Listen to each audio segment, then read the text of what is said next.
ચારે દિશામાં પાણી અને વચ્ચે દીવા દાંડી આકારના પંડાલમાં બિરાજમાન છે વિઘ્નહર્તા દુંદાળા દેવ। અનોખા ગણેશજીના આ દ્રશ્યો સુરતના છે, જ્યાં તાપી નદીમાં ગણપતિની સ્થાપના કરવામાં આવી છે। દાવા પ્રમાણે આ પરંપરા આજકાલથી નહીં પરંતુ છેલ્લા 19 વર્ષથી ચાલી આવે છે, જ્યાં દર વર્ષે તાપી નદીમાં ગણેશજીનું સ્થાપન કરાય છે। આ વર્ષે દીવા દાંડીની પ્રતિકૃતિ તૈયાર કરાઈ છે, જેમાં શ્રીજીની મૂર્તિની સ્થાપના કરવામાં આવી છે, જેણે સૌનું ધ્યાન ખેંચ્યું છે।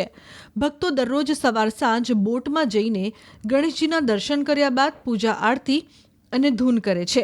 બીજી ખાસ આકર્ષક વાત એ છે કે 14ના દિવસે જ્યારે શહેરના અન્ય ભક્તો ગણપતિ બાપ્પાનું તાપી નદીમાં વિસર્જન કરવા માટે પહોંચશે, ત્યારે અહીં ગણપતિ બાપ્પાને તાપી નદીમાંથી ઘરે લઈ જઈને ઘર આંગણે વિસર્જન કરાશે।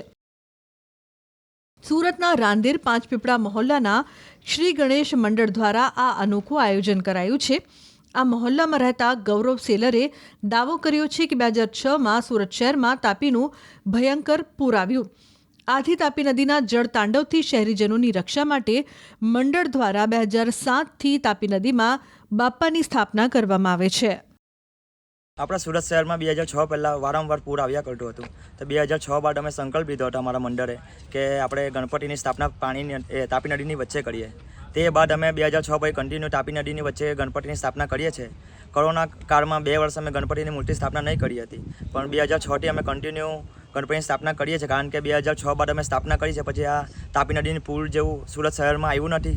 તેથી અમે હવે આ પરંપરા બનાવી દીધી છે કે આપણું સુરત સિટી પણ સેફ રહે અને અમે પણ સેફ રહીએ। તે માટે ગણપતિની સ્થાપના 2006થી કન્ટિન્યુ તાપી નદીની વચ્ચે કરીએ છીએ। અમારા લોકો અહીંયા કિનારો છે, ત્યાંથી બધા માછીમારી કરવા જાય છે, પણ 2006માં જે મોટું પૂર આવ્યું હતું તે પછી અમે ગણપતિની સ્થાપના, ગણેશજીની સ્થાપના જે છે તે કરીએ છીએ હોળીની ઉપર, જે અમારી નાવડી છે એના પર, અને એના પર કરીએ પછી સાંજે સવારે આરતી કરવા પણ અમે હોળીમાં જ બેસીને જઈએ છીએ અને ગામ લોકો બધા ભેગા થાય છે અને આ ઉત્સવ સારી રીતે ઉજવે છે। અને હવે પરંપરા થઈ ગઈ છે। 2006થી કરીએ છીએ, તેમાં ખાલી કોરોના હતો તે દરમિયાન અમે 2 વર્ષ નહીં કર્યું હતું, પણ હવે પાછું અમે કર્યું છે। અને આ વખતે છોકરાઓએ બહુ મહેનત કરીને આ દીવા દાંડી ઊભી કરી છે અને એમાં ગણપતિ બાપાની સ્થાપના કરી છે। અને ગણપતિ બાપાને એટલું કહેવાનું કે બધાને સહી સલામત રાખજો આપણા આખા સુરત શહેરને।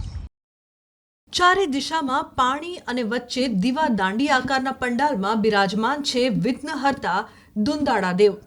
અનોખા ગણેશજીના આ દ્રશ્યો સુરતના છે, જ્યાં તાપી નદીમાં ગણપતિની સ્થાપના કરવામાં આવી છે।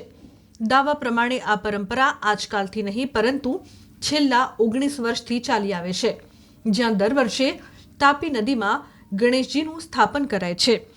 આ વર્ષે દીવા દાંડીની પ્રતિકૃતિ તૈયાર કરાઈ છે, જેમાં શ્રીજીની મૂર્તિની સ્થાપના કરવામાં આવી છે, જેણે સૌનું ધ્યાન ખેંચ્યું છે। ભક્તો દરરોજ સવાર સાંજ બોટમાં જઈને ગણેશજીના દર્શન કર્યા બાદ પૂજા આરતી અને ધૂન કરે છે।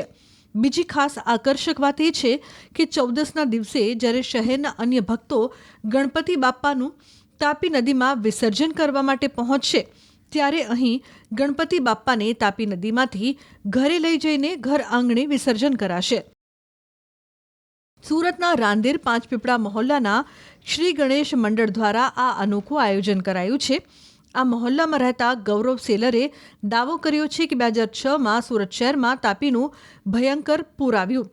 આથી તાપી નદીના જળતાંડવથી શહેરીજનોની રક્ષા માટે મંડળ દ્વારા 2007થી તાપી નદીમાં બાપ્પાની સ્થાપના કરવામાં આવે છે। આપણા સુરત શહેરમાં 2006 પહેલાં વારંવાર પૂર આવ્યા કરતું હતું, તો 2006 બાદ અમે સંકલ્પ લીધો હતો અમારા મંડળે કે આપણે ગણપતિની સ્થાપના તાપી નદીની વચ્ચે કરીએ। તે બાદ અમે 2006 પછી કન્ટિન્યુ તાપી નદીની વચ્ચે ગણપતિની સ્થાપના કરીએ છીએ।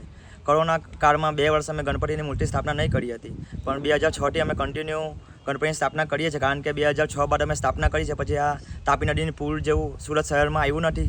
તેથી અમે હવે આ પરંપરા બનાવી દીધી છે કે આપણું સુરત સિટી પણ સેફ રહે અને અમે પણ સેફ રહીએ। તે માટે ગણપતિની સ્થાપના 2006થી કન્ટિન્યુ તાપી નદીની વચ્ચે કરીએ છીએ। અમારા લોકો અહીંયા કિનારો છે, ત્યાંથી બધા માછીમારી કરવા જાય છે, પણ 2006માં જે મોટું પૂર આવ્યું હતું તે પછી અમે ગણપતિની સ્થાપના, ગણેશજીની સ્થાપના જે છે તે કરીએ છીએ હોળીની ઉપર, જે અમારી નાવડી છે એના પર, અને એના પર કરીએ પછી સાંજે સવારે આરતી કરવા પણ અમે હોળીમાં જ બેસીને જઈએ છીએ અને ગામ લોકો બધા ભેગા થાય છે અને આ ઉત્સવ સારી રીતે ઉજવે છે અને હવે પરંપરા થઈ ગઈ છે. 2006થી કરીએ છીએ, તેમાં ખાલી કોરોના હતો તે દરમિયાન અમે 2 વર્ષ નહીં કર્યું હતું, પણ હવે પાછું અમે કર્યું છે. અને આ વખતે છોકરાઓએ બહુ મહેનત કરીને આ દીવાદાંડી ઊભી કરી છે અને એમાં ગણપતિ બાપાની સ્થાપના કરી છે. અને ગણપતિ બાપાને એટલું કહેવાનું કે બધાને સહી સલામત રાખજો આપણા આખા સુરત શહેરને.